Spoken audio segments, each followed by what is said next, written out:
आपले अण्णा या यूट्यूब चॅनलवर मी गणेश तुकाराम शिंदे आपणा सर्वांचं सहर्ष स्वागत करतो.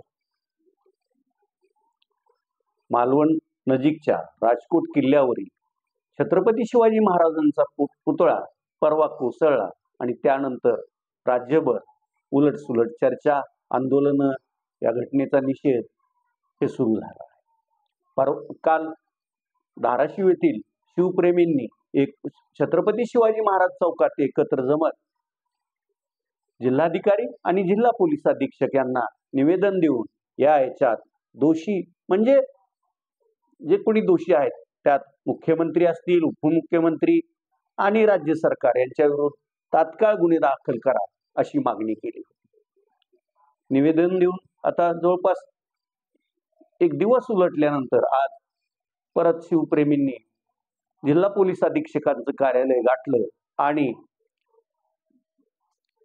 एकनाथ शिंदे मुर्दाबाद, देवेंद्र फडणवीस मुर्दाबाद या दोघांनाही अटक करा अशा घोषणा देत तिथं तेथील वातावरण दणाणून सोडलं आणि तात्काळ दोषींवर गुन्हे दाखल करा आणि गुन्हा दाखल केल्याची प्रत आम्हाला द्या अशी त्यांनी मागणी केली. असो, इकडं आज बांगलादेशमधील हिंदूवर होत असलेल्या अन्याय आणि अत्याचाराबाबत हिंदू राष्ट्र संघानं आज शहरात हिंदू रौद्र मोर्चा काढला. या मोर्चाला प्रारंभी एवढा प्रतिसाद जाणवत नव्हता, नंतर मात्र थोडी गर्दी वाढत गेली आणि ह्या मोर्चानंही जिल्हाधिकारी कार्यालयात जाऊन आपल्या मागण्याचं निवेदन दिलं. इकडं आज मालवण कडकडीत बंद पाळण्यात आलं आणि मालवण येथे महाविकास आघाडीचे मग उद्धव बाळासाहेब ठाकरे पक्षाचे, युवा सेनेचे नेते आमदार आदित्य ठाकरे, राष्ट्रवादी काँग्रेस शरदचंद्र पवार पक्षाचे राज्याध्यक्ष आमदार जयंतराव पाटील, विरोधी पक्षनेते विधानसभेतील विरोधी पक्षनेते विजय वडेट्टीवार आदी नेत्यांनी तिथं निषेध सभाही घेतली.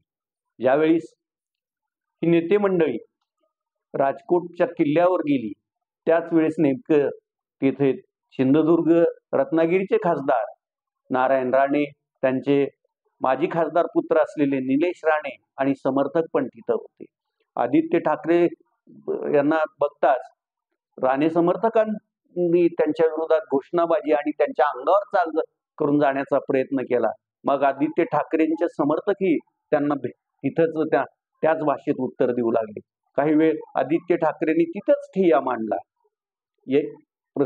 वातावरण जास्त चिघळू नये, विपरीत काय घडू नये म्हणून राष्ट्रवादीचे राज्य अध्यक्ष जयंत पाटील यांनी मध्यस्थीचा प्रयत्न केला, पण राणे यांचे पुत्र निलेश हे काही ऐकण्याच्या मनस्थितीत नव्हते म्हणून त्यांनी तो प्रयत्न सोडला. मग काही वेळाने पोलिसांनीच आदित्य ठाकरेंना कडं करत त्यांना किल्ल्याखाली आणलं. इथं झालेल्या राड्यात दोन्ही बाजूची अनेक कार्यकर्ते जखमी झाले आहेत. यावरून हे काय चालू आहे याबद्दल आता उलटसुलट परत चर्चा सुरू होती. इकडं महाराष्ट्राचे उपमुख्यमंत्री आणि अर्थमंत्री, पुणे जिल्ह्याचे पालकमंत्री अजित पवार यांनी संपूर्ण महाराष्ट्रातील जनतेची हा पुतळा कोसळल्याबद्दल माफी मागितली आहे. मात्र अद्यापही मुख्यमंत्री आणि भाजपचे राज्यातले सर्वेसर्वा असलेले राज्याचे दुसरे उपमुख्यमंत्री देवेंद्र फडणवीस यावर माफी सुद्धा मागण्यास अद्यापही तयार नाही. यावरून त्यांची भूमिका काय आणि अजित पवारांची भूमिका काय याचंही जनतेला आता ते चित्र स्पष्ट झालं आहे. नेमकं हा पुतळा उभारणारा अगदी अननुभवी असा शिल्पकार जयदीप आपटे काल त्यानं माध्यमांशी बोलताना मी मालवणकडे निघालोय असं जरी सांगितलं असलं तरी तो आता कुठं आहे त्याचा फोन कोणाला लागत नाही आणि तो त्याचा थांगपत्ताच लागत नाही. यावरून आदित्य ठाकरे यांनी जयपाल आपटे यालाही कुठंतरी पळवून लावलंय की काय अशी शंका उपस्थित केली आहे. आणि त्यांची शंका रास्तपण आहे असंच म्हणावं लागेल. हा पुतळा मुळातच पूर्ण अभ्यासांती तेथील वातावरण, पर्यावरण, हवामान याचा अभ्यास न करता उभा केला गेला होता आणि त्यामुळेच तो कोसळला असणार हे मात्र नक्की. तुर्तास एवढंच. धन्यवाद.